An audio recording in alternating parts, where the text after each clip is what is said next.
కేటీఆర్ చెప్తూ ఉన్నారు, భారతీయ జనతా పార్టీని ఆపగలిగే శక్తి ప్రాంతీయ పార్టీలకే ఉంది అని చెప్పి. ఆ శక్తి ఉందా ఆ స్థాయిలో ప్రాంతీయ పార్టీలకు? అంటే భారతదేశ రాజకీయాలు మనం చూస్తే 2014, 2019 ఎన్నికలను పరిశీలిస్తే బీజేపీ కాంగ్రెస్తో ఫైట్ చేసిన చోట బీజేపీ స్ట్రైక్ రేట్ చాలా ఎక్కువగా ఉంది. మీరు రాజస్థాన్, మధ్యప్రదేశ్, ఛత్తీస్గఢ్, కర్ణాటక ఇలా అనేక రాష్ట్రాలు, గుజరాత్, మీరు బీజేపీ దాదాపు 90% సీట్స్ గెలుచుకుంది. అంటే ఎక్కడెక్కడైతే కాంగ్రెస్తో స్ట్రైట్ ఫైట్ ఉందో అలాగే. కానీ ఇందుకు భిన్నంగా ప్రాంతీయ పార్టీలతో ఫైట్ లేదా ఇతర చిన్న పార్టీలతో ఫైట్ ఉన్న చోట Bharatiya Janata party strike rate ఆ స్థాయిలో లేదు. ఉదాహరణకు బెంగాల్, ఆంధ్రప్రదేశ్, తెలంగాణ, తమిళనాడు, మీకు ఇతర రాష్ట్రాలు, ఈ ఇతర రాష్ట్రాల్లో కూడా ఎక్కడైతే ఢిల్లీ ప్రాంతీయ పార్టీలకు కానీ చిన్న పార్టీలకు కానీ బలంగా ఉన్న చోట కంపారిటివ్లీ బీజేపీ స్ట్రైక్ రేటు ఆ స్థాయిలో లేదు. సో ఇది ఓవరాల్గా దేశవ్యాప్తంగా ఉన్న ట్రెండ్. అంటే కాంగ్రెస్తో పోరాడినప్పుడు బీజేపీ బెటర్ పర్ఫార్మెన్స్ చూపుతోంది. ప్రాంతీయ పార్టీలతో పోరాడినప్పుడు బీజేపీ పర్ఫార్మెన్స్ ఆ స్థాయిలో లేదు. ఎందుకంటే అక్కడ స్థానికమైన నాయకుడు ఉండడం వల్ల ఇది జరుగుతుంది. ఇప్పుడు దేశంలో మోడీ వర్సెస్ రాహుల్ అన్నప్పుడు మోడీది పైచే ఉంటుంది. Modi versus Mamata, Modi versus Jagan, Modi versus Chandrababu, Modi versus KCR, Modi versus Stalin అన్నప్పుడు ఆ రకమైనటువంటి ప్రభావం మోడీ ఇమేజ్ చూపలేకపోతుంది. సో ఇది ఈవెన్ ప్రాంతీయ పార్టీలే కాదు. ఇప్పుడు కర్ణాటక లాంటి చోట మోడీ వర్సెస్ సిద్ధరామయ్య, శివకుమార్ అన్నప్పుడు ప్రజలు సిద్ధరామయ్య, శివకుమార్ వైపే మొగ్గు చూపారు. అందువల్ల స్థానిక లేదా ప్రాంతీయ నేతలతో పోల్చినప్పుడు మోడీకి ఆ పర్ఫార్మెన్స్ అనేది రావడం లేదు. ఒకవేళ పార్లమెంట్ ఎన్నికలకు వచ్చినా అసెంబ్లీ ఎన్నికలకు రావడం లేదు. అందువల్ల స్థూలంగా కేటీఆర్ చెప్పినటువంటిది నిజం, కానీ అది మాత్రమే నిజం కాదు. ఉదాహరణకు ఉత్తరప్రదేశ్ ఉంది. ఉత్తరప్రదేశ్లో కాంగ్రెస్ చాలా రోజుల నుంచి బలహీనపడి అక్కడ బలీయమైన ప్రతిపక్షం సమాజ్వాదీ పార్టీ. మరి సమాజ్వాదీ పార్టీతో ఫైట్ ఉన్నటువంటి యూపీలో బీజేపీకి 60కి పైగా సీట్లు, 70కి పైగా సీట్లు గెలుచుకుంటూ వస్తుంది కదా. సో ఇలా బీజేపీ కనుక ఉత్తరప్రదేశ్లో ఓడిపోతే అసలు బీజేపీ అధికారమే కోల్పోతుంది. మరి యూపీలో ప్రాంతీయ పార్టీపై పోరులో కూడా బీజేపీ పై చేయి సాధిస్తుంది. అందువల్ల అన్ని చోట్ల ఇదే రకమైన ట్రెండ్ ఉందని కాదు. 2018లో అసెంబ్లీ ఎన్నికల్లో టీఆర్ఎస్ 88 సీట్లు గెలుచుకున్న తర్వాత కూడా 2019కి వచ్చే వరకు బీఆర్ఎస్ ఎదిరించి బీజేపీ 4 ఎంపీ సీట్లు గెలుచుకుంది. కాంగ్రెస్ పార్టీ 10 ఏళ్ళ అధికారంలో ఉన్న ఏ సమయంలో కూడా భారతీయ జనతా పార్టీకి ఒక్కటి మించి పార్లమెంట్ సీట్లు రాలేదు. కానీ బీజేపీకి మొదటిసారిగా 4 పార్లమెంట్ సీట్లు వచ్చినాయి టీఆర్ఎస్ పాలనలోనే. మరి ఎందుకు? మరి దీనికి కూడా ఆన్సర్ ఉండాలి కదా. ఇప్పుడు 2004 నుంచి 2014 వరకు కాంగ్రెస్ అధికారంలో ఉంది. తెలంగాణలో మీరు కానీ ఆంధ్రప్రదేశ్లో కానీ బీజేపీ 2వ సీటు గెలుచుకున్నది లేదు, సికింద్రాబాద్ మినహా. సో తెలంగాణలో, ఆంధ్రప్రదేశ్లోనే గెలుచుకున్నారు కానీ తెలంగాణలో. సో 2వ సీటు గెలుచుకోవడం అనేది చాలా అరుదు. ఏదన్నా 1, 2 సందర్భాలు ఉన్నాయి కానీ చాలా చాలా అరుదు. ఆ 2004, 2014 అయితే లేదు. సో అందువల్ల ప్రాంతీయ పార్టీ బలం అనేది స్థూలంగా కరెక్టే, కానీ ప్రాంతీయ పార్టీలు కూడా బీజేపీ నిర్వహించి ఉంటే ఆ తెలంగాణలో 2019లో బీజేపీ 4 సీట్లు వచ్చేవి కాదు. ఉత్తరప్రదేశ్లో ఈ స్థాయి పర్ఫార్మెన్స్ ఉండేది కాదు. అలాగే ప్రాంతీయ పార్టీలు బీజేపీని ఓడించడం తర్వాత సంగతి. బీజేపీని ఓడించదలుచుకుంటాయా? ఈ ప్రశ్నకు కూడా ఆన్సర్ ఏంటి అంటే బీజేపీని ఓడించదలుచుకోవడము అంటే బీజేపీతో ఆనెస్ట్గా ఫైట్ చేయడంలో ఐడియాలజికల్గా కమ్యూనిస్టులు మొదటి స్థానంలో ఉంటే రాజకీయ అవసరాల రీత్యా కాంగ్రెస్ 2వ స్థానంలో ఉంటుంది. ఎందుకంటే దేశం మొత్తం మీద బీజేపీకి ప్రధాన ప్రత్యర్థి కాంగ్రెసే కనుక కాంగ్రెస్ పార్టీ అనివార్యంగా బీజేపీతో ఫైట్ చేయాల్సి ఉంటుంది. కానీ ప్రాంతీయ పార్టీల చరిత్ర మొత్తం చూసినా మనం ఈ పార్టీలు బీజేపీతో పోరాటంలో ఊగిసలాట వైఖరి అనుసరించాయి. Except honourable exception RJD. మీరు దేశం మొత్తమే తీయండి. తెలంగాణలో చూడండి, 2014 నుంచి 19 వరకు బీజేపీ బీఆర్ఎస్ల మధ్య ఏ ఘర్షణ లేదు, తర్వాతనే కదా మొదలైంది. సో రేపు మళ్ళీ కలవరన్న గ్యారంటీ ఏమీ లేదు. ఎందుకంటే ఐడియాలజికల్గా బీజేపీని వ్యతిరేకించిన సందర్భం లేదు, ఎలక్టోరల్గా వ్యతిరేకించవచ్చు.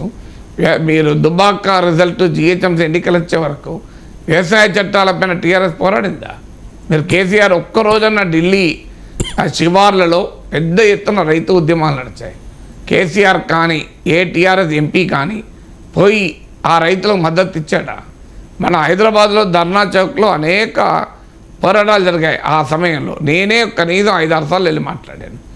ఎప్పుడు లాస్ట్ మినిట్లో జిహెచ్ఎంసీ ఎన్నికల ముందు అప్పుడు రోడ్డు మీదకి వచ్చారు. అందువల్ల బీజేపీని వ్యతిరేకించే విషయంలో ప్రాంతీయ పార్టీలు, మరీ ముఖ్యంగా కాంగ్రెస్తో పోరాడే ప్రాంతీయ పార్టీలు ఏనాడు కూడా నిలకడగా ఉండవు. ఎందుకంటే వారు కాంగ్రెస్కి వ్యతిరేకంగా ఆయా సందర్భాల్లో బీజేపీతో కలిసినవి. మీరు ఇప్పుడు మీరు మొత్తం భారతదేశ చిత్రపటం తీసుకోండి. తెలంగాణ చెప్పాను నేను, ఆంధ్రప్రదేశ్లో జగన్మోహన్ రెడ్డి ఇవాళ బీజేపీతో ఆటగాడడం లేదా? కళ్ళ ముందు కనబడుతున్నది కదా అది. చంద్రబాబు నాయుడు బీజేపీని ఎన్నిసార్లు తిట్టాడు, ఎన్నిసార్లు మెచ్చుకున్నాడో చరిత్ర అంతా అదే కదా. ఓసారి ఘోరంగా తిడతాడు, ఓసారి మళ్ళీ వెంటనే పొగుడతాడు, ఓసారి విజనరీ అంటాడు, ఓసారి మోడీ దండగంటాడు. సో ఎన్నిసార్లు అటు ఇటు మారాడో మనం చూసాం కదా. పవన్ కళ్యాణ్ ఎన్నిసార్లు బీజేపీని ఏ మేరకు విమర్శించాడు? హిందీ మేబీ సునారే సునియే అన్నాడా లేదా కాకినాడలా? మళ్ళీ వెళ్ళి ఇవాళ బీజేపీతో కలవలేదా? కమ్యూనిస్టులతో కలిసిన పవన్ కళ్యాణ్ వెళ్ళి బీజేపీతో కలిశాడు. సో మీకు తమిళనాడు ఏడీఎంకే డిఎంకే ఈ రెండు కూడా ఎన్నడో ఒక రోజు బీజేపీతో కలిసినాయి. మీరు ఒరిస్సాలో బిజు జనతాదళ్ పరోక్షంగా నిన్నగాక మొన్న అవిశ్వాస తీర్మానం పైన టీడీపీ వైసీపీల లాగానే బిజు జనతాదళ్ కూడా బీజేపీకి అడ్డంగా ఓటేస్తాయి. మమతా బెనర్జీ తృణమూల్ కాంగ్రెస్ ఇవాళ దేశం మొత్తం మీద బీజేపీకి నేనే నెంబర్ 1 అపాయింట్ అని చెప్తోంది. మమతా బెనర్జీ వాజ్పేయి ప్రభుత్వంలో రైల్వే మంత్రిగా లేదా? బీజేపీ ఆమె అధికారానికి హెసరు పెట్టడం వచ్చాక ఆమె వ్యతిరేకం మొదలైంది. అప్పటిదాకా బీజేపీని వ్యతిరేకించలే ఆమె. ఆ మాటకు వస్తే కమ్యూనిస్టులను ఎదుర్కోవటానికి, కాంగ్రెస్ను ఎదుర్కోవడానికి బీజేపీతో చేతులు కల్పించారు. ఇతర జేడీఎస్ అసెంబ్లీ ఎన్నికలకు ముందు బీజేపీకి వ్యతిరేకంగా ఎంత మాట్లాడారు? ఇవాళ ఎక్కడున్నారు వాళ్ళు? ఇవాళ ఎన్డీఏతో లేరా? మీకు జేడీయూ ఎన్నిసార్లు మారుస్తున్న నితీష్ కుమార్ అటు ఇటు మీకు ఒక్కసారి కాదు కదా. శిరోమణి అకాలీదళ్ బీజేపీతో మొదటి నుంచి ఉండి ఈ మధ్య వ్యవసాయ చట్టాల దగ్గర విడిపోయి బయటకు వచ్చారు కదా. కాశ్మీర్లో నేషనల్ కాన్ఫరెన్స్ పీడీపీ బీజేపీతో కలిసి ఉన్నాయి. పీడీపీ అయితే మహబూబా ముఫ్తీ బీజేపీ మద్దతుతో ముఖ్యమంత్రి అయ్యారు. ఫరూక్ అబ్దుల్లా, ఉమర్ అబ్దుల్లా బీజేపీ మంత్రివర్గాల్లో మంత్రులుగా ఉన్నారు. సో ఇలా అస్సాం గణ పరిషత్ బీజేపీతో కలిసి ఉన్న సందర్భాలు ఉన్నాయి, వ్యతిరేకించిన సందర్భాలు ఉన్నాయి. హర్యానాలో జననాయక జనతా పార్టీ ఇలా తీసుకుంటూ వెళ్తే మీరు ఈవెన్ సమాజ్వాదీ పార్టీ బీఎస్పీ చరిత్రలో బీజేపీతో కలిసిన పార్టీలే కదా ఇవి, ఎస్పీ బీఎస్పీ కూడా. సో ఇన్ని రాష్ట్రాలకి ఉదాహరణ మీకు చెప్పాను నేను. సో ఒక్క పార్టీ కాదు, మొత్తం దేశమంతా చెప్పాను. మహారాష్ట్రలో ఇవాళ శివసేన మన అంతకుముందు బీజేపీతో భాగస్వామి, ఇప్పుడు బీజేపీ వ్యతిరేకంగా ఉంది. ఇలా ఒక్క రాష్ట్రం కాదు, దేశం మొత్తం మీద ఎక్సెప్ట్ రాష్ట్రీయ జనతాదళ్ నికరంగా ఖచ్చితంగా బీజేపీకి వ్యతిరేకంగా ఉన్న ప్రాంతీయ పార్టీలే లేవు భారతదేశం అంతా. అసలు ఇక ప్రాంతీయ పార్టీలు బీజేపీకి వ్యతిరేకంగా నిలబడడానికే సిద్ధపడకపోవడం, ఇక ఓడించడం అన్న సంగతి తర్వాత సంగతి కదా. అందువల్ల బీజేపీని ఓడించడం ఎప్పుడు వస్తుంది? బీజేపీని ఓడించదలుచుకుంటే వస్తుంది. బీజేపీతోనే మిలాఖాత్ అవుతుంటే ఓటం ఎక్కడిది, ఇంకా ఓడించడం ఎక్కడిది? అందువల్ల స్థూలంగా కేటీఆర్ చెప్పింది ఎలక్టోరల్ మ్యాథ్స్లో చాలా మటుకు నిజమైనప్పటికీ there are several ifs and buts, there are several exemptions. Right sir, ఇక తెలంగాణ కేబినెట్ నిర్ణయాలకు సంబంధించి మాట్లాడదాం సార్. టీఎస్ని టీజీగా మార్చబోతూ ఉన్నారు. వాహనాల రిజిస్ట్రేషన్ల మార్పునకు చట్టం కూడా తీసుకొచ్చారు. రాష్ట్ర అధికారిక లోగో, అలాగే తెలుగు తల్లి విగ్రహం రూపురేఖల్లోనూ మార్పులు, రాష్ట్ర గీతంగా జయ జయ హే తెలంగాణ. సో ఎందుకు ఈ మార్పులు చేసినట్టు? అంటే కేసీఆర్ మార్క్ని ముద్రను చెరిపివేసే ఉద్దేశమా? ఇప్పుడు వాళ్ళు చెప్పేది కేసీఆర్ ముద్ర కాదు, ఈవెన్ టీఆర్ఎస్ ముద్ర వేస్తాలా ఇవి పెట్టారు అని. ఇప్పుడు నిన్న టీఎస్ను టీజీగా మార్చడంలో టీఎస్లో టీఆర్ఎస్ ఉంది కనుక మారుస్తున్నామన్నారు. ఎందుకంటే కేంద్ర ప్రభుత్వం కూడా టీజీ అని సూచిస్తే వీళ్ళు టీఎస్ అని పెట్టారని, అంటే తెలంగాణ స్టేట్. మీకు ఎక్కడైనా స్టేట్ అనేది ఉండదు. ఇప్పుడు Uttar Pradesh, UP, Tamil Nadu TN TNS ఉండదు కదా, టీఎస్ ఉన్నప్పుడు ఏపీ ఉన్నాడు, ఏపీఎస్ ఉండదు, లేదా ఏఎస్ ఆంధ్రప్రదేశ్ స్టేట్ కనుక ఏఎస్ అని ఉండదు. సో ఇలా అందువల్ల ఇది కావాలని టీఆర్ఎస్ పురించేలా పెట్టాలన్నది వాళ్ళ అనుమానము, ఆరోపణ. సో అందుకొరకు టీజీగా మార్చామంటున్నారు. తర్వాత అందశ్రీ రాసినటువంటి జయ జయ హో జయ హే తెలంగాణ అనేది తెలంగాణ ఉద్యమంలో ఒక స్ఫూర్తి గీతం. సో అందరూ ఊహించింది తెలంగాణ వచ్చాక అది రాష్ట్ర గీతం అవుతుంది అని. మరి కారణాలు ఏమైనా కేసీఆర్ దాన్ని గుర్తించడానికి నిరాకరించాడు. నిరాకరించడానికి ప్రత్యామ్నాయ రాష్ట్ర గీతం ఏమైనా ఉందంటే అది లేదు. అందువల్ల సహజంగా కాంగ్రెస్కి అది అడ్వాంటేజ్ అయింది. ఇందులో ఒకటి టీఆర్ఎస్ ఛానల్ ఈవెన్ తెలంగాణ తల్లి విషయంలో కూడా నిన్న మంత్రివర్గ సమావేశం తర్వాత రెవెన్యూ మంత్రి శ్రీనివాసరెడ్డి మాట్లాడుతూ పరోక్షంగా చెప్పాడు ఎందుకు మారుస్తున్నామని కూడా. ఆ తెలంగాణ తల్లి డిజైన్ను చూస్తే ఎవరో స్ఫురించేలా, ఎవరో గుర్తొచ్చేలా దాన్ని డిజైన్ చేశారు. అలా కాకుండా తెలంగాణ అస్తిత్వాన్ని చాటే రీతిలో మేము రీడిజైన్ చేస్తామని. సో దాని విమర్శ చెప్పకపోయినా అర్థం ఏంటంటే ఆ తెలంగాణ తల్లిని చూస్తే కవిత గుర్తొస్తుంది అని అనుకున్నారో ఏమో తెలియదు. ఆ విమర్శలు గతంలో కూడా వచ్చాయి. సో కవితను ప్రొజెక్ట్ చేసే విధంగా ఉంది అని. సో ఆ రకంగా ఉంది కనుక మారుస్తున్నామా అన్నారా? బట్ అంటే ఏదైనా టీఆర్ఎస్ అనే అస్తిత్వాన్ని కాకుండా ఉండేలా మార్పులు అనేది ఒక వాదన. రెండవ వాదన ఏంటంటే టీఆర్ఎస్ యొక్క శక్తి అంతా తెలంగాణ అస్తిత్వమే. 2014లో అసలు రాష్ట్రంలో అనేక ప్రాంతాల్లో టీఆర్ఎస్ బలం లేకపోయినా, బలగం లేకపోయినా, పార్టీ నిర్మాణం లేకపోయినా 63 సీట్లు గెలుచుకోగలిగింది తెలంగాణ వాదం పైన. ఉమ్మడి రాష్ట్రంలో కూడా కాంగ్రెస్ టీడీపీని ఓడించి రిపీటెడ్గా ఉప ఎన్నికల్లో టీఆర్ఎస్ మంచి విజయాలు సాధించింది. ఒక దశలోనైతే నాకు గుర్తు 2008 అనుకుంటాను 1/3 ఓట్లు తెలంగాణ ప్రాంతంలో తెచ్చుకొని ఉప ఎన్నికల్లో సింగిల్ లార్జెస్ట్ పార్టీగా కూడా ఎమర్జ్ అయింది విత్ ఇన్ ద తెలంగాణలో ఓటింగ్ రీత్యా. సో అందువల్ల తెలంగాణ అస్తిత్వాన్ని టీఆర్ఎస్ ఆయుధంగా మార్చుకుంది. కాంగ్రెస్ పార్టీ తెలంగాణ ఇచ్చినప్పటికీ కూడా ఉమ్మడి రాష్ట్రంలో కాంగ్రెస్ పాలనను టార్గెట్ చేస్తూ తెలంగాణ ఉద్యమాన్ని కాంగ్రెస్ అణచివేసిన తీరును గుర్తు చేస్తూ కాంగ్రెస్ను నిరంతరం బీఆర్ఎస్ అటాక్ చేస్తుంది. బీఆర్ఎస్ అయ్యాక మొదటిసారి కాంగ్రెస్కి అవకాశం వచ్చింది. అప్పుడు మీరు గమనిస్తే గుర్తుంటే రేవంత్ స్టేట్మెంట్ పేగుబంధము పోయింది, పేరుబంధము పోయింది అని. పేరుబంధమే కాదు పేగుబంధం కూడా పోయింది అని. ఇప్పుడు అందుకే మళ్ళీ బీఆర్ఎస్ పునరాలోచనలో పడ్డది. ఆ బీఆర్ఎస్ పేరే తీసేసి మళ్ళీ టీఆర్ఎస్కే వద్దామా అని. సో ఇప్పుడు కూడా మీరు టీఆర్ఎస్ ఈ పార్లమెంట్ ఎన్నికలకు కూడా వారు చెప్తున్నది ఏంటి, మళ్ళీ తెలంగాణ అస్తిత్వవాదమే. అంటే పార్లమెంట్లో టీఆర్ఎస్ వారు ఉంటేనే తెలంగాణకు న్యాయం జరుగుతుంది. కేఆర్ఎంబి పైన హక్కుల్ని కేంద్రానికి వదిలేశారు. ఇలా వివిధ అంశాల పైన తెలంగాణ అస్తిత్వం ఆధారంగా టీఆర్ఎస్ అటాక్ చేస్తుంది. మీరు ఈవెన్ అసెంబ్లీ ఎన్నికల సమయంలో కూడా హైదరాబాద్లో ఫాక్స్కామ్ ప్రాజెక్టును కర్ణాటకకు తరలిస్తున్నట్లు, అందుకు శివకుమార్ లేఖ రాసినట్లు ఓ ఫేక్ లెటర్ కూడా సర్క్యులేట్ అయి పెద్ద చర్చ నడిచింది. అందువల్ల కాంగ్రెస్ పార్టీ తెలంగాణ అస్తిత్వానికి వ్యతిరేకము అనే ఆర్గ్యుమెంట్, తెలంగాణ అస్తిత్వానికి మేమే యజమానులము అనే అంశాన్ని టీఆర్ఎస్ ఎన్నికల అస్త్రంగా మలుచుకుంది. దానికి కౌంటర్ అస్త్రంగా కాంగ్రెస్ పార్టీ కేసీఆర్ వదిలేసిన తెలంగాణ సింబాలిజాన్ని ఓన్ చేసుకునే ప్రయత్నం చేస్తుంది. అందులో భాగంగానే కేసీఆర్ దూరం పెట్టిన Telangana joint action committee chairman అయిన కోదండరాంకు మా ఎమ్మెల్సీ ఇచ్చి గౌరవించడం, ఆయనకు తగు విధంగా గుర్తింపు ఇస్తామనడం, అందులో భాగమే అందశ్రీకి గౌరవము. ఒక దశలో ఆయనను కూడా శాసన మండలికి నామినేట్ చేస్తారని కూడా చర్చ జరిగింది. ఇవాళ కాకపోయినా రేపైనా బహుశా జరగచ్చు. ఈసారి కాకపోతే 2 ఏళ్ల తర్వాత అయినా నెక్స్ట్ గవర్నర్ కోటలో జరగచ్చు.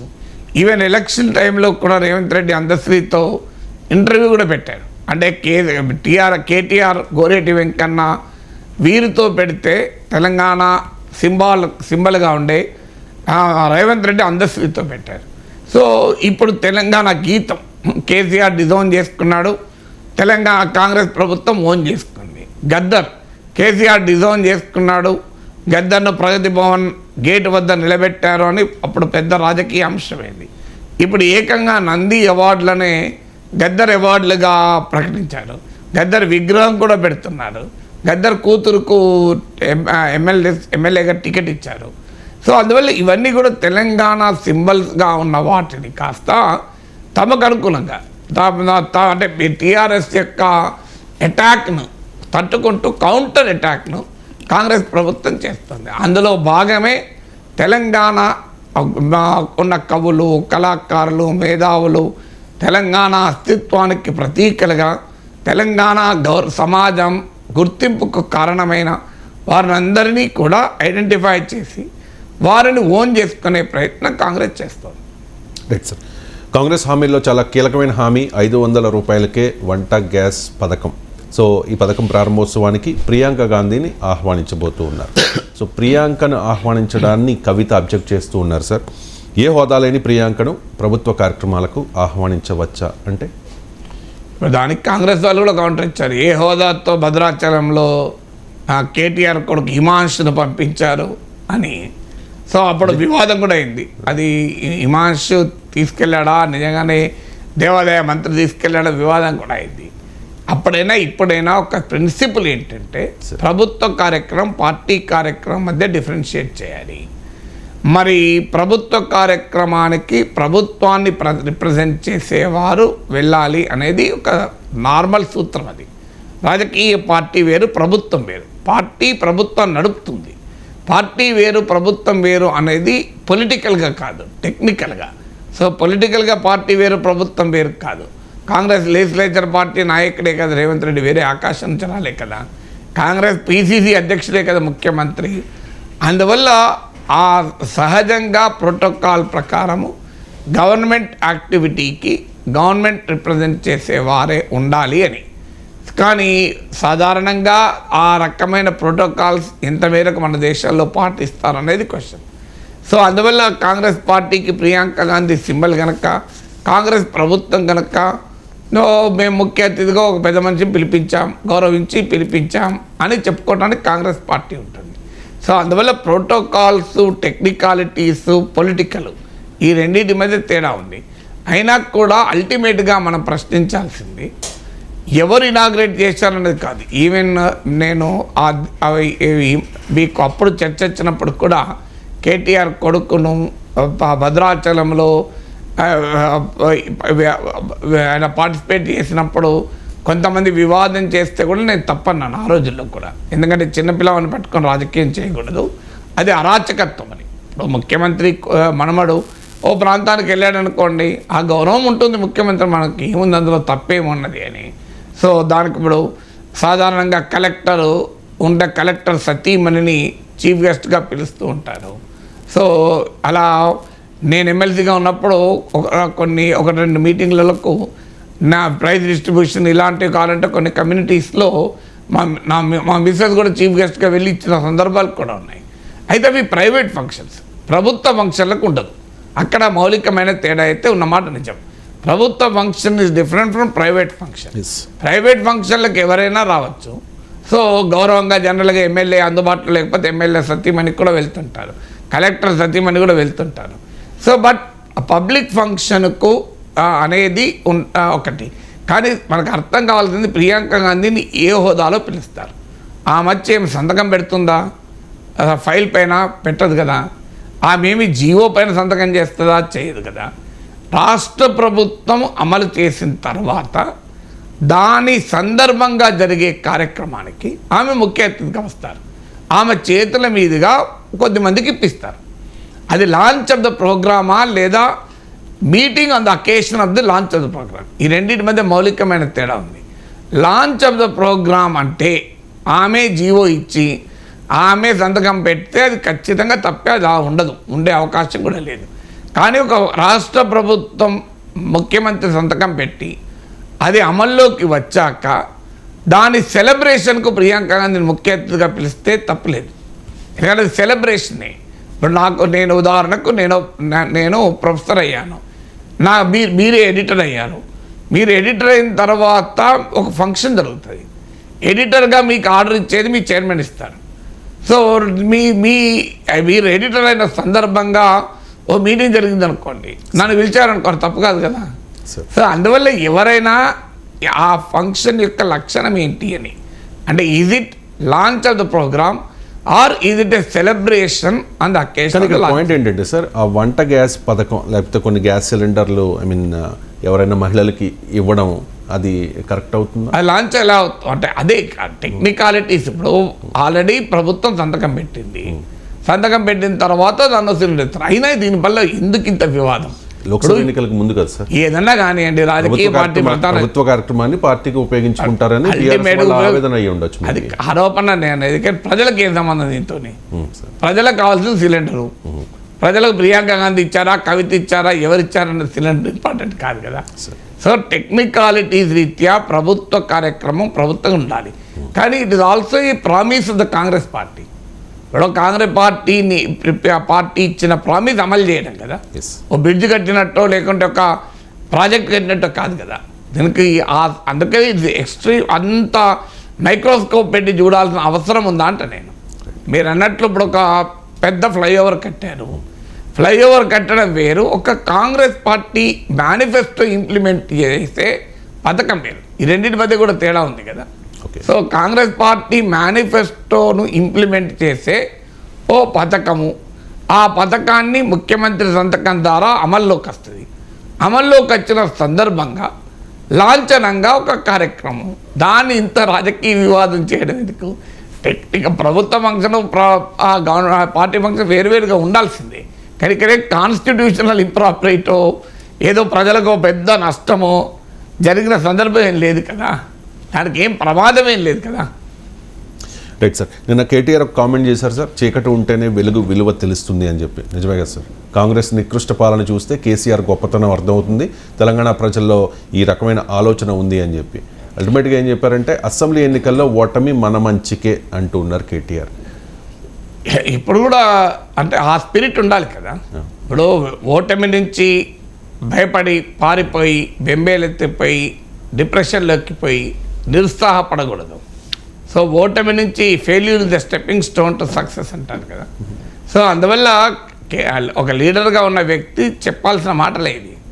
సో ఒక అడుగు మనం వెనక్కేసినా 2 అడుగులు ముందుకేస్తాం అనేటువంటి ధైర్యాన్ని ఇవ్వాల్సిందే కదా. మనం పిల్లలు ఒక ఎగ్జామ్ ఫెయిల్ అయితే ఏం చెప్తాం? ఏమన్నా ఇంతకన్నా బెటర్ రిజల్ట్ తెచ్చుకోవచ్చని. తెచ్చుకున్న సందర్భాలు కూడా ఉన్నాయి. నాకు తెలిసిన వాళ్ళే ఉన్నారు. ఇంటర్మీడియట్లో ఫెయిల్ అయిన మా మిత్రుడు ఒకతను ఇంటర్మీడియట్లో ఫెయిల్ అయ్యాడు.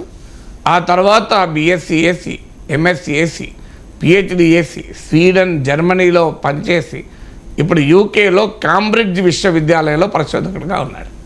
అంటే ఇంటర్మీడియట్ ఫెయిల్ అవ్వడం ఏంటి? ప్రపంచంలోనే ఒక ప్రఖ్యాత కాంబ్రిడ్జ్ విశ్వవిద్యాలయంలో సైంటిస్ట్గా ఉండడం ఏంటి? ఎంత తేడా మీకు? సొంత మా అన్నయ్య 10th క్లాస్లో ఇంగ్లీష్లో 2 మార్కులు తక్కువ వస్తే ఆ రోజుల్లో చాలా తక్కువ మంది పాస్ అయ్యేవాళ్ళు. మోడరేషన్ చేస్తే ఇంగ్లీష్లో ఆ 2 మార్కులు ఆ రోజుల్లో మోడరేషన్ ఉండేది చాలా. ఇప్పుడంటే అడ్డగోలుగా పాస్ అవుతున్నారు, కానీ ఆ రోజుల్లో చాలా తక్కువ రిజల్ట్ ఉండేది. సో అందులో ఆదిలాబాద్ జిల్లాలో ఇంకా తక్కువ ఉండేది. ప్రభుత్వం ఒక 2 మార్కులు యాడ్ చేయాలని నిర్ణయం తీసుకుంటే 10th క్లాస్ పాస్ అయ్యాడు. ఆ తర్వాత ఆంధ్రప్రదేశ్ ఉమ్మడి రాష్ట్రంలో ఇంజనీరింగ్ ఎంట్రన్స్లో 108 ర్యాంక్ తెచ్చుకున్నాడు. అది మొత్తం ఉమ్మడి రాష్ట్రంలో. అంటే ఒక 10వ తరగతిలో 2 మార్కులు ప్రభుత్వం యాడ్ చేస్తే మోడరేషన్లో పాస్ అయిన వ్యక్తి వితిన్ 2 ఇయర్స్ 2-3 ఇయర్స్ మీకు రాష్ట్రం మొత్తం మీద జరిగిన ఎగ్జామ్లో 108 ర్యాంక్ తెచ్చుకొని ఉస్మానియాలో ఇంజనీరింగ్ చేసి తర్వాత గుండి ఇప్పుడు ఐఐటీగా ఉంది అక్కడ ఎంటెక్ చేసి ఇవాళ అమెరికాలో ఒక కంపెనీలో ఒక మల్టీనేషనల్ చైన్ ఆఫ్ హోటల్స్లో డైరెక్టర్ స్థాయిలో ఉన్నాడు. సో రెండవ ఉదాహరణ మా ఇంట్లోనే నాకు తెలిసిన వాళ్ళు మా సొంత బ్రదరు, నా ఫ్రెండ్. సో ఇలా చాలామంది ఉన్నారు మనకు. అంటే ఒక దగ్గర ఫెయిల్ అయితే వెంకట్రామన్ రామకృష్ణన్ అని గొప్ప శాస్త్రవేత్త ఉన్నాడు. ఈయన ఐఐటి సీట్ రాలే. ఐఐటి సీట్ రాకపోతే బీఎస్సీ ఏసీ, ఎంఎస్సీ ఏసీ కెమిస్ట్రీలో నోబెల్ ప్రైజ్ తెచ్చుకున్నాడు. మరి ఐఐటీలో సీట్ రాకపోతే వేస్ట్ అనాలి కదా. నేను ఇంజనీరింగ్ రాస్తే నాకు సీట్ రాలే, 994 ర్యాంక్ వచ్చింది. చాలా బాధపడ్డాను, ఏడ్చాను. సో ఆ రోజు సీట్ వచ్చిన వాళ్ళు చీఫ్ ఇంజనీర్గా రిటైర్ అయితే నేను ప్రొఫెసర్ నాగేశ్వరగా ఉన్నాను. సో ఆ రోజు ఇంజనీరింగ్ రాకపోతే నాకు ఏం జరిగింది? సో బీఎస్సీ చేసి ఎంఎస్సీ చేసి ఇవాళ ఎంసీ చేసి పిహెచ్డీ చేసి ఈరోజు ఈ స్థాయిలో గుర్తింపు వచ్చింది. ఆ ఇంజనీరింగ్ రాకపోవడం ఎంత లాభమైంది నాకు. వచ్చుంటే నేను అదే ఏదో సాఫ్ట్వేర్లో ఉండిపోయేవాడిని, ఇప్పుడు సాఫ్ట్వేర్ ఇంజనీర్గా రిటైర్ అయ్యేవాడిని. సో అందువల్ల నా లైఫ్లో నాకు ఎంత టర్నింగ్ పాయింట్ ఇంజనీరింగ్ రాకపోవడం, వచ్చుంటే ఏ పరిస్థితి ఏమయ్యేదో. రైట్ సార్, మీరు చెప్పిన ఉదాహరణలు బాగున్నాయి, కానీ ఇక్కడ ఓడిపోవడం మన మంచికే అంటే ఏం మంచిగా మరింత మెరుగు కావడం అంటే అది కాదు సార్ చెప్పింది. కేటీఆర్ ఏం చెప్తున్నారంటే తెలంగాణ ప్రజలు తెలుసుకున్నారు కేసీఆర్ ని రేవంత్ తో కంపేర్ కావాలి. మన మంచిగా అంటే అధికారం పోతే మంచిగా ఉంటుందా అండి? మీరు అంత మైక్రోస్కోప్ పెట్టి ప్రతి పదాన్ని విశ్లేషించుకోవాలి. అంటే ప్రజలు తెలుసుకున్నారు అది చాలు అది కాదు. మన మంచిగా అంటే అర్థం ఏంటి? ఇప్పుడు ఒక యాక్సిడెంట్ జరుగుతుంది, ఆయనకు కాళ్ళు తిరిగి ఒక 3 నెలలు బెడ్ రెస్ట్, తర్వాత నీవు ఆరోగ్యంగా కోలుకుంటా అంటారు. అది కూడా మన మంచిగా నాన్న అంటావు. ఇంకా పెద్ద యాక్సిడెంట్ అయి ప్రాణం పోలే కదా అని అంటే అర్థం 2 కళ్ళు ఇది 3 నెలలు బెడ్ మీద ఉండడం మంచికేనా అని మీరు అడిగారు అనుకోండి, నేను ఏం చెప్పాలి? బెడ్ మీద ఉండడం కూడా మంచికేనా నాగేశ్వరరావు అని అడిగారు అనుకోండి, నేనేమనాలి? దానికి ఆన్సర్ నా దగ్గర ఉండదు కదా. మంచికే అంటే అర్థం అదేదో ఓడిపోవడం మంచిగైంది, మంత్రి పదవి పోయింది, కేసీఆర్ ముఖ్యమంత్రి పోయింది, కేటీఆర్ మంచికే అన్నాడు అంటే అర్థం కేసీఆర్ ముఖ్యమంత్రి పదవి పోవడం పైన కేటీఆర్కి ఆసక్తి ఉందా అని మీరు అడిగారు అనుకోండి, అంటే కేసీఆర్ను సీఎంగా పదవి పోవడం పట్ల కేటీఆర్ ఆనందంగా ఉన్నాడా అని మీరు నన్ను క్వశ్చన్ అడిగారు అనుకోండి, నేనేం చెప్తాను చెప్పండి. సో నిజమే కదా మీరు అన్నట్లు ఇప్పుడు లాజిక్లు తీస్తే. సో మనం మంచికే అంటున్నారు, అర్థం ఏంటి? ఓహో, కేటీఆర్ని ఎంతకాలమో సీఎం చేయడం లేదు కేసీఆర్, అందువల్ల ఇవాళ కేసీఆర్ ఓడిపోవడం మన మంచికే అంటున్నాడంటే కేసీఆర్ సీఎం కావడానికి కేటీఆర్ ఒప్పుకోలేదు. అవునా నాగేశ్వరరావు గారు అని నన్ను అడిగితే 2 చేతులు దండం పెడతా సార్, మీ ప్రశ్నలకు సమాధానం చెప్పలేదు అంతకన్నా మీరు ఏమనాలి చెప్పండి, మీరే చెప్పండి. సో అందువల్ల ఇక్కడ మన మంచికి అంటే ఏదో టీఆర్ఎస్ ఓడిపోవడము మంచి జరిగిందని కేటీఆర్ అంటాడా? ఎవరు అన్నారు కదా.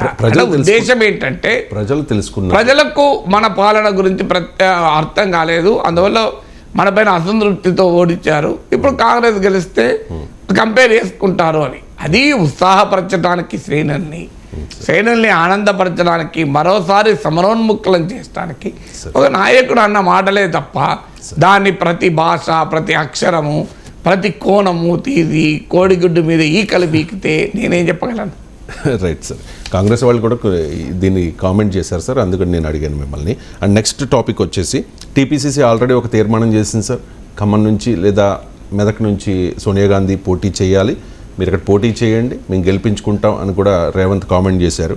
కానీ ఇప్పుడు సోనియా గాంధీని రాజ్యసభకు తెలంగాణ నుంచి పంపించాలనే ఒక ప్రపోజల్ వచ్చిందట. ఈ ప్రపోజల్ వెనుక ఉన్న కాంగ్రెస్ వ్యూహం ఏంటి? అంటే మెదక్ నుంచి అని రాలేదు, ఖమ్మం ఓన్లీ ఖమ్మం సార్. అంటే గతంలో ఇందిరాగాంధీ పోటీ చేసినా మెదక్ నుంచి తీర్మానం చేయలేదు సార్, తీర్మానం ఖమ్మం నుంచే చేశారు, మెదక్ నుంచి పెట్టరు కూడా. ఎందుకంటే ఇటీవల అసెంబ్లీ ఎన్నికల్లో కూడా మెదక్ నుంచి టీఆర్ఎస్కు బెటర్ ఓటింగ్ వచ్చింది. అందువల్ల సేఫ్ సీట్ ఖమ్మం ఉండగా సోనియా గాంధీ తెలంగాణ నుంచి పోటీ చేయాలనుకుంటే ఖమ్మంను మించిన సేఫ్ సీట్ ఇంకోటి ఉండదు.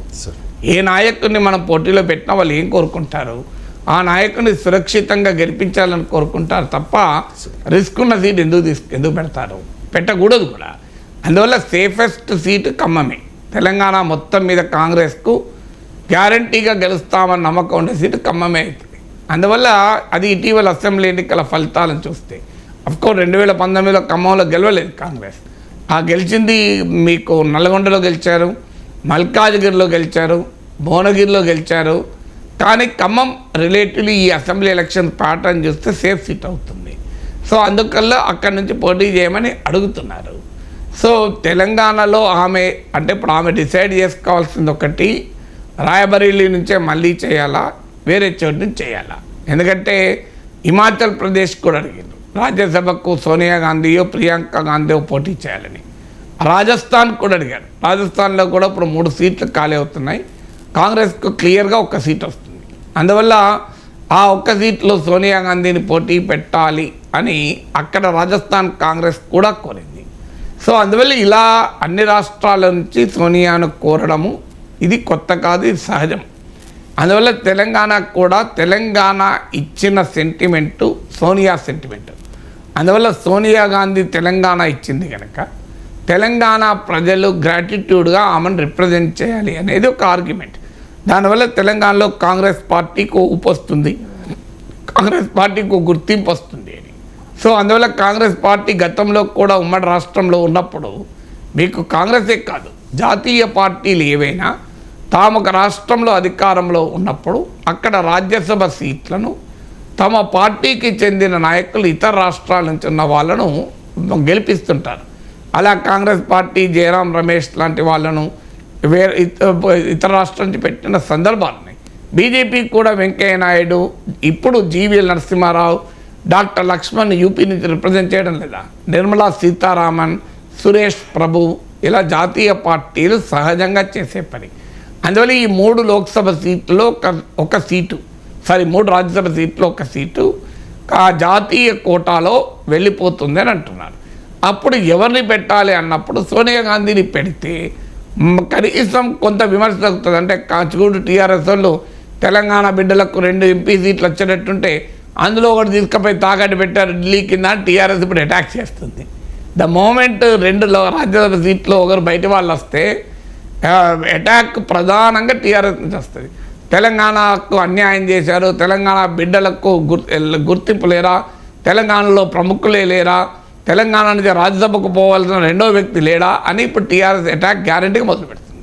సో ఆ విమర్శలు రాకుండా ఉండడానికి సోనియా గాంధీ కనుక పోటీ చేస్తే ఇక తెలంగాణ నాన్ తెలంగాణ చర్చ ఉండదు. సోనియా చేసినా రేపు ప్రియాంక చేసినా కూడా, ఇప్పుడు సోనియా గాంధీ అనారోగ్యం రీత్యా చూసినా కూడా ఆమె లోక్సభ బరిలో ఉండడం కన్నా రాజ్యసభలో ఉంటే అది పార్లమెంట్లో ఉన్నట్లు అవుతుంది. ఈ ఎన్నికల యొక్క టెన్షన్ను అనుభవించాల్సిన అవసరం ఉండదు. సోనియా గాంధీ పార్లమెంట్లో ఉండడం కాంగ్రెస్ పార్టీకి, ఇండియా కూటమికి, బీజేపీ వ్యతిరేక పక్షాలకు అవసరం. మీరు గమనిస్తే రాహుల్ గాంధీ, మల్లికార్జున్ ఖర్గేల కన్నా Sonia is a unifying force. ఇప్పుడు మమతా బెనర్జీ కాంగ్రెస్కు 40 సీట్లు రావు, రాహుల్ గాంధీ వలస పక్షి అని విమర్శిస్తున్న మమతా బెనర్జీ కూడా సోనియా గాంధీ విషయానికి వచ్చేవరకు విమర్శించారు. ఎందుకంటే ఆమె 2004లో 2009లో యూపీఏ చైర్పర్సన్గా కాంగ్రెస్ పార్టీని గెలిపించిన తీరు కానీ, ప్రధానమంత్రి పదవి ఇస్తానంటే స్వచ్ఛందంగా వదులుకున్న ఆమె చరిత్ర కానీ, తర్వాత ఆమె రాజకీయాల్లో వ్యవహరించిన హుందాతనం కానీ, చిల్లర మల్లర కామెంట్లు ఎప్పుడు చేయలేదు.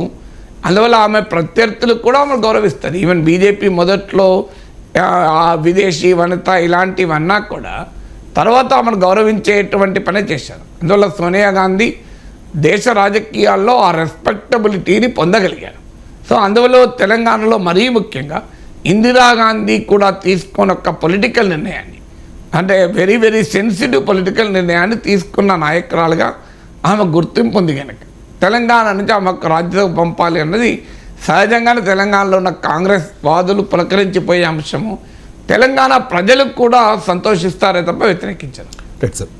ఇక ఆంధ్రప్రదేశ్ రాజకీయాల్లో కీలకమైన పరిణామం, చంద్రబాబుతో పవన్ కళ్యాణ్ భేటీ అయ్యారు సార్. సీట్ల సర్దుబాటు, అభ్యర్థుల ఎంపికపై కూడా చంద్రబాబు, పవన్ సుదీర్ఘంగా చర్చించారు. ఒకే రోజు 2 దఫాలుగా వీరి భేటీ జరిగింది. కానీ ఇంకా ఖరారు కాలేదు సీట్ల సర్దుబాటు, అభ్యర్థుల ఎంపిక. కారణం ఏమై ఉండవచ్చు? ఎందుకు 2 సార్లు మీట్ అయినా, అన్నిసార్లు కూర్చున్నా? అంటే ఇప్పుడు ఎక్కడన్నా భారత రాజ్యాంగంలో కానీ, భగవద్గీతలో కానీ, రామాయణంలో కానీ, లేదు ప్రపంచ ప్రఖ్యాత ప్లేటో రచనలో కానీ, బెర్ట్రాండ్ రస్సెల్ రచనలో కానీ, కాళిదాసు మహాకావ్యంలో కానీ ఇన్నిసార్లు మినిమం సమావేశాలు కానుందా? ఎక్కడన్నా ఇప్పుడు 3 సమావేశాలు కావాలి మినిమం. ఒక్క సమావేశమే కావాలి, 2 కావాలి, 1.5 కావాలి, ఇన్ని గంటలే మాట్లాడుకోవాలి, దాంతో సీట్లు బయటకు రావాలి అని ఉందా అండి? ఎక్కడా లేదు. కానీ ఇన్నిసార్లు ఇప్పుడు రాజకీయ ప్రక్రియలో ఒక్క పార్టీ అభ్యర్థులు నిర్ణయించడానికి 100 సార్లు సమావేశం అవుతారు. రాజస్థాన్, మధ్యప్రదేశ్, ఛత్తీస్గఢ్ గెలిచినాక బీజేపీ వాళ్ళు 2 రోజులు తీసుకుంటారు ముఖ్యమంత్రిని డిసైడ్ చేస్తానికి. సేమ్ పార్టీ కదా. అప్పుడు ఒక పార్టీ తమ అభ్యర్థుల్ని ఎంపిక చేసేది ఎన్నిసార్లు సమావేశం అవుతారు? ఒకటే ఇప్పుడు బీఆర్ఎస్ పార్లమెంటు నియోజకవర్గాల సరిగా ఎన్ని సమీక్షలు పెట్టింది ఇప్పటికీ? ప్రతి జిల్లా 3-4 జిల్లాలు కలిపి సమావేశం పెట్టిందా లేదా? అందులో ఒక రాజకీయ పార్టీ తమ అభ్యర్థులు నిర్ణయించడానికే 10 సార్లు మీట్ అవుతారు. అందులో 2 పార్టీలు కలిసి 3 సార్లు మీట్ అయితే ఏం ప్రపంచం మునిగిపోతుంది? నాకు అర్థం కాదు. సో ఏం కొంపలే మునిగిపోతాయి? ఇప్పుడు 2 పార్టీలు కలిసినప్పుడు ప్రతి సీటు కానా ఆలోచించాల్సి ఉంటుంది కదా. ఇప్పుడు కొన్ని సీట్లకైనా ఇద్దరు క్లెయిమ్ చేసుకుంటారు. సో ఇద్దరు క్లెయిమ్ చేసినప్పుడు ఎవరికి ఇవ్వాలి? ఒక దగ్గర గివ్ అండ్ టేక్ ఉండాలి. సో ఒక పార్టీ తన అభ్యర్థులు మార్చుకోవడానికి ఇన్ని మీటింగ్లు పెట్టుకుంటే 2 పార్టీలు కలిసి సీట్ బై సీట్ చర్చించాల్సి ఉంటుంది. ఒక జిల్లా వరకు కాదు, నెంబర్ పైన సీట్ చర్చించాలి. నెంబర్ తర్వాత ఏ సీట్లు చర్చించాలి, ఏ జిల్లాలో ఇవ్వాలి చర్చించాలి, ఒక్కొక్క నియోజకవర్గంలో చర్చించాలి, గెలుపు అవకాశాలను చర్చించాలి. ఒక పార్టీకి టికెట్ ఇచ్చినప్పుడు వేరే పార్టీలో వచ్చేటువంటి అంతర్గత తిరుగుబాట్లు ఏమున్నాయని చర్చించాలి. రేపు ఉదాహరణకు జనసేనకు 10 సీట్లు ఇస్తారు. ఆ 10లో టీడీపీ రిబెల్స్ పోటీ చేశారు అనుకోండి, ఏం లాభం అండి? పొత్తుండే ఆ రిబెల్స్ లేకుండా ఉండే నియోజకవర్గాలు ఎంచుకోవాలి. ఓట్ ట్రాన్స్ఫర్ గ్యారంటీగా అయ్యే నియోజకవర్గాలు ఎంచుకోవాలి. కొన్ని నియోజకవర్గాల్లో స్థానిక పరిస్థితుల రీత్యా ఓట్ ట్రాన్స్ఫర్ జరగదు అనే ప్రమాదం ఉందనుకోండి.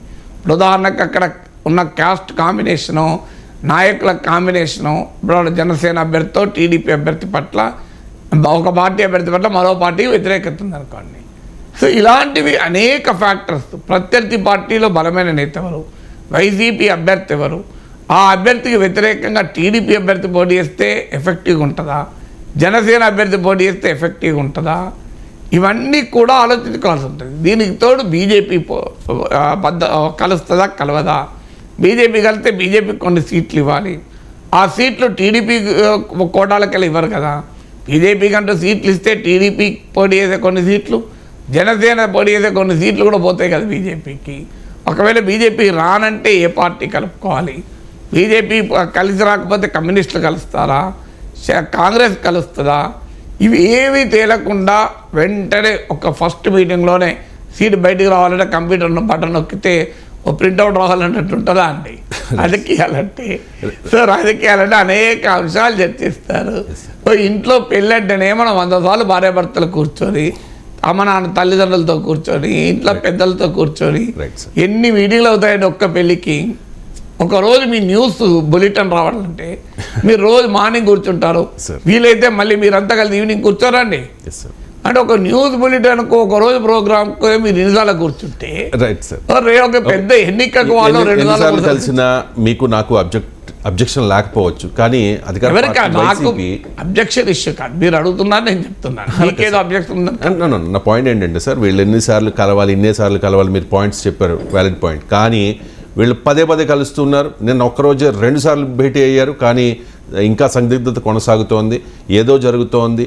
పవన్ కళ్యాణ్ ఇష్టపడడం లేదు, ఆయన ఏదో 10వ 12వ సీట్లు ఇస్తామని వాళ్ళు అంటూ ఉన్నారని చెప్పి సాక్షి హైలైట్ చేస్తుంటే ఒక వార్త చూపిస్తుంది సార్ మీకు. ఎవరికి ఏ సీటు, బాబు పవన్ విస్తృత మంతనాలు, అది ప్లే చేయండి. 32 సీట్లు పవన్ కళ్యాణ్ కోరితే 20 చోట్ల మాత్రమే ఏకాభిప్రాయం ఉంది. ఒక 2వ 3వ అదనంగా ఇవ్వవచ్చు, కానీ పవన్ కళ్యాణ్ 27 అడుగుతున్నారు అని చెప్పి. కానీ గౌరవప్రదమైన పొత్తు అని పవన్ కళ్యాణ్ పదే అంటూ ఉన్నారు కదా సార్ ఈ మధ్య కాలంలో. అంటే మీ లెక్క గౌరవప్రదమైన పొత్తుకు ఎన్ని సీట్లు ఇవ్వాలండి? అంటే ఒకరి అవసరం ఒకరికి ఉన్నప్పుడు జనసేన లేకుండా తెలుగుదేశం పార్టీ అనేది గౌరవప్రదము అన్నదానికి నెంబర్ ఎవరు డిసైడ్ చేయాలి? వాళ్ళిద్దరు డిసైడ్ చేస్తారు. మనం వాళ్ళిద్దరు కూడా కాదు, ఎవరి గౌరవం ఇది? పార్టీ గౌరవం. ఏ పార్టీ? జనసేన. మరి ఇద్దరు ఎందుకు అంటారు? ఒకరే కదా. ఒకరే అంటారు సార్. అంతే కదా. మీరే చెప్తున్నారు, నేను చెప్తలేరు కదా సార్. మీరు చెప్పిన దాని ప్రకారమే కదా. ఎవరి గౌరవాన్ని వాళ్ళు చూసుకుంటారు, మధ్యలో మనకెందుకండి? ఇప్పుడు పవన్ కళ్యాణ్ గౌరవం మీద పవన్ కళ్యాణ్ లేనిది రవిశంకర్కి ఉంటే, నాగేశ్వర్కి ఉంటే ఎట్లా? సో ఏది గౌరవప్రదమని ఎవరు డిసైడ్ చేయాలి? ఆ పార్టీ డిసైడ్ చేసుకోవాలి, అంతే కదా. గౌరవప్రదమైన సీట్లు అంటే ఎన్ని అని. ఎవరి గౌరవం? నన్ను అభిమానించేవాడు నాగేశ్వర్ గౌరవం అంటే ఏకంగా నన్ను రేవంత్ రెడ్డిని తీసి నన్ను పెడితే నా గౌరవం ఇచ్చిన అనుకుంటాడు. కానీ నేను అయితేనా? ఆయన రేవంత్ రెడ్డి కదా ప్రజలు ఎన్నుకున్నాను, నన్ను కాదు కదా ఎన్నుకున్నది. సో నా మీద గౌరవం అనుకుంటుంది. సార్ ఎంత పెద్ద మేధావి, సార్ లాంటి ముఖ్యమంత్రి సీట్లు ఉంటేనే దేశానికి తెలంగాణ బాగుపడతా అంటాడు. అంటే నన్ను రేవంత్ రెడ్డి రండి సార్ నాగేశ్వర గారు నా సీటు ఖాళీ చేసి మీకు ఇస్తా, మీరంటే నాకు కూడా గౌరవం అంటాడా? అది ప్రాక్టికల్ కాదు. అది అనడం ఆలోచించితే కూడా ఎంత పెట్టుకుంటుంది. సో ఆయన ప్రజలు ఎన్నుకున్నారు, ఆయన కాంగ్రెస్ పార్టీని గెలిపించి ముఖ్యమంత్రి అయ్యాడు. సో అందువల్ల ఎవరైనా గౌరవాలు వేరు, పదవులు వేరు. సో గౌరవప్రదం అంటే ఏంటి? 70 సీట్లు ఇస్తే జనసేన గౌరవప్రదంగా ఉంటుందని ఎవరైనా అనుకోవచ్చు. అసలు 70 ఎందుకు? 175లో 110 ఇస్తే మంచి ఇంకా గౌరవం ఉంటుంది కదా. టీడీపీకి 60 చాలయా అంటే గౌరవంగా ఉంటుంది. పవన్ కళ్యాణ్ ముఖ్యమంత్రి ఏది, చంద్రబాబు నాయుడు డిప్యూటీ ముఖ్యమంత్రి అయితే చాలా గౌరవం ఉంటుంది. గౌరవం అంటే ఏంటండి? సో అందువల్ల గౌరవాలు అగౌరవాలను బట్టి రాజకీయాలు ఉండవు. రాజకీయాలు బలాబలాలను బట్టి ఉంటాయి. గౌరవం ఉండొచ్చు, అది గౌరవం బట్టి ఉంటుందా? రాజకీయాల్లో అల్టిమేట్గా గౌరవం కాదు, రాజకీయ అవసరము, ప్రయోజనము, రాజకీయ బలాబలాలు, గౌరవాలు చాలా ఉంటాయి. నాగేశ్వర పట్ల చాలామంది గౌరవం ఉంటాయి. నన్ను క్యాబినెట్లో మంత్రిగా తీసుకుంటారా? గౌరవమే కాదు, నా సామర్థ్యమే నమ్మకం కూడా ఉండొచ్చు. కానీ మంత్రి నన్ను చేయరు కదా. కాంగ్రెస్ పార్టీకి ఏది ఉపయోగపడతా, ఎవరు ఉపయోగపడతా వాళ్ళే మంత్రులు చేస్తారు. జనసేన సపోర్ట్ లేకపోతే తెలుగుదేశం పార్టీ గెలుపు కష్టం. కరెక్టే. టీడీపీ సపోర్ట్ లేకపోతే జనసేన కూడా అసెంబ్లీ సీట్లే రావు కదా. మరి అది కూడా నిజమే కదా.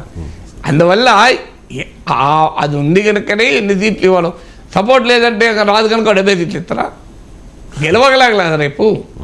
అల్టిమేట్గా ఎన్ని సీట్లు ఇచ్చారన్నది కాదు, ఇచ్చిన సీట్లలో ఎన్ని గెలవాలి. సో గౌరవం కదా అని చెప్పి 90 సీట్లు ఇస్తే అలా 80 ఓడిపోతే ఏమొస్తుందండి? Right sir. మామూలుగా జనసేన శ్రేణులు కానీ నాయకులు కానీ చెప్పేది ఏంటంటే గౌరవప్రదమైన పొత్తు అంటే అదే గౌరవప్రదం అంటే అదే సార్, ఒక 40-45 అది మా బలం. మాకు తెలుగుదేశం పార్టీ కంటే ఎవరు చెప్పారు నాకు తెలియదు.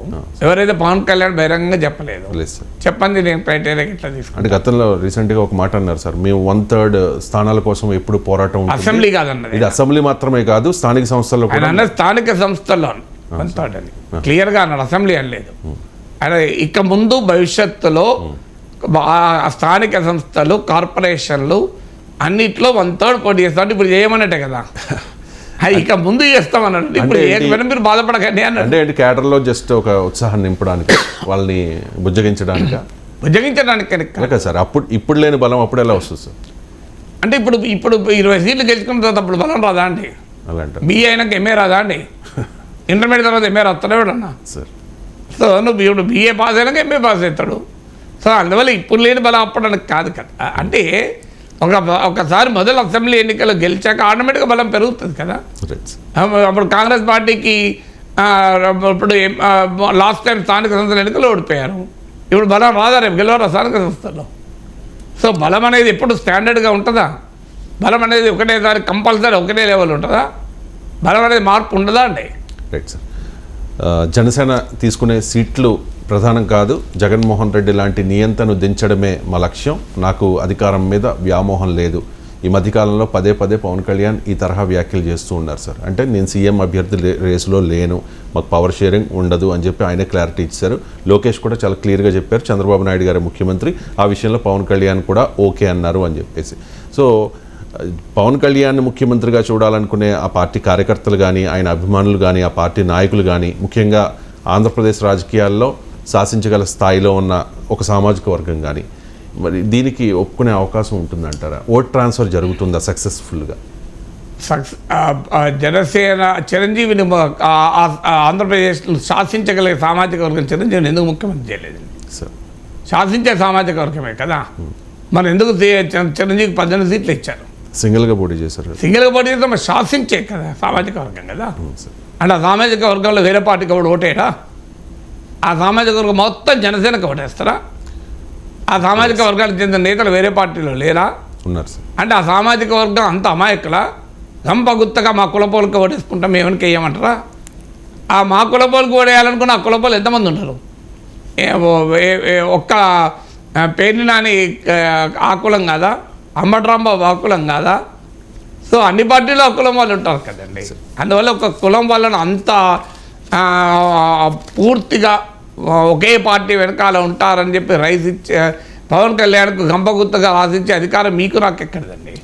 సో అల్టిమేట్గా ఎవరైనా పవన్ కళ్యాణే చెప్పాడు ఇది. మొన్న ముఖ్యమంత్రి సీఎం అంటే ఎమ్మెల్యేనే గెలవలేదని అని. ఏమన్నా అంబట భీమవరంలో ఆ సామాజిక వర్గం అంతా ఓటైతే పవన్ కళ్యాణ్ ఎమ్మెల్యే కాకపోయాడా? అరే ఒక్క ఎమ్మెల్యేనే కాలే ఇవరి జనసేన అభిమానులు అందరూ ఆయన ముఖ్యమంత్రి కావాలని కోరుకుంటే అయిపోతుందా? మొదలైన ఆయననే లాస్ట్ టైం ఎమ్మెల్యే ఓడించారు, 2 చోట్ల గెలవలేదు కదా. మరి ఏమైంది? జనసేన సైనికులు అందరూ ఎక్కడ పోయారు? అంటే సింగిల్గా పోటీ చేశారు. సింగిల్గా పోటీ చేస్తే ఎమ్మెల్యే గెలవకూడదని ఏమున్నదండి? సింగిల్గా పోటీ చేస్తే ఎవరు ఎమ్మెల్యే గెలుస్తలేరా? Right sir. సింగిల్గా పోటీ చేసిన వాళ్ళు ఎమ్మెల్యే గెలుస్తారు, ఇండిపెండెంట్ పోటీ చేసి ఎమ్మెల్యే గెలుస్తారు కదా. వైసీపీతో అది కాదు, అదే జనసేన నుంచి గెలవలేదు ఎమ్మెల్యే రాజు వరప్రసాద్. మరి ఆయన గెలిచినప్పుడు పవన్ కళ్యాణ్ ఎందుకు ఓడిపోయాడు? Right sir. ఆయన సింగిల్గానే పోటీ చేస్తే గెలిచిండు కదా, డబుల్గా పోటీ చేస్తే గెలిచిండా? సింగిల్గా. మన ట్రిపుల్గా పోటీ చేస్తే గెలిచిండా? మీ వాదన ప్రకారం సింగిల్గా పోటీ చేస్తే ఓడిపోతారంటే అదే పార్టీ గెలిచింది ఒక అతను ఎట్లా గెలిచిండు? Right sir. సింగిల్గా గెలిచిండు కదా. అంటే పవర్ షేరింగ్ అంశము ఓట్ ట్రాన్స్ఫర్ మీద ఎంతవరకు ప్రభావం చూపిస్తుంది? పవర్ షేరింగ్ అనేది పవర్ షేరింగ్ ఏదో 5 సీట్లు 3 సీట్లు ఇస్తే పడదు. జనసేనకు అభిమానించేవారు 70 సీట్లు ఇస్తే బాగుంటుందని అనుకోవచ్చు. కానీ పవన్ కళ్యాణే చెప్పాడు అన్నమాట, మీరు ఒక మండపేట చూస్తారు, నేను మొత్తం బర్డ్స్ ఐవి చూస్తాను. కరెక్ట్ అని చెప్పింది. ఇప్పుడు మండపేటలో ఉన్న వాళ్ళు మొత్తం ఆంధ్రప్రదేశ్ అంతా మండపేటలానే 20% ఓటింగ్ ఉందని అనుకుంటే అది పొరపాటు కదా. అందువల్ల అల్టిమేట్గా మీరు అనుకున్నట్లుగానో ఇంకోరు అనుకున్నట్లుగానో అలా ఏమీ ఉండదు. జనసేనకు 5ో 3ో సీట్లు ఇస్తే డెఫినెట్గా వ్యతిరేకత వస్తుంది పవన్ కళ్యాణ్ ఒప్పుకుంటే. ఎన్ని సీట్లు రెస్పెక్టబుల్ అనేది ఎవరికి ఆన్సర్ లేదు. అయినా తెలుగుదేశం జనసేనలో పెద్ద పార్టీ తెలుగుదేశం ఉన్నప్పుడు పవన్ కళ్యాణ్ ముఖ్యమంత్రి చర్చ ఎందుకు వస్తాయండి? అది కామన్ సెన్స్ చెప్పిన అర్థమవుతుంది కదా. ఎవరికి ఎక్కువ మంది ఎమ్మెల్యేలు ఉంటే వారు ముఖ్యమంత్రి అవుతారు. రేపు ఇద్దరికి కలిపి 90 సీట్లు వచ్చాయనుకుందాం. జనసేన మద్దతు ఉంటేనే తెలుగుదేశం పార్టీ అధికారంలోకి వస్తుంది అనే నెంబర్స్ ఉన్నాయనుకోండి. అప్పుడు పవన్ కళ్యాణ్ నితీష్ కుమార్ లాగానో కుమారస్వామి లాగానో కండిషన్ పెడితే అప్పుడు అవుతాడు సీఎం. అప్పటిదాకా అయ్యే అవకాశమే లేదు కదా.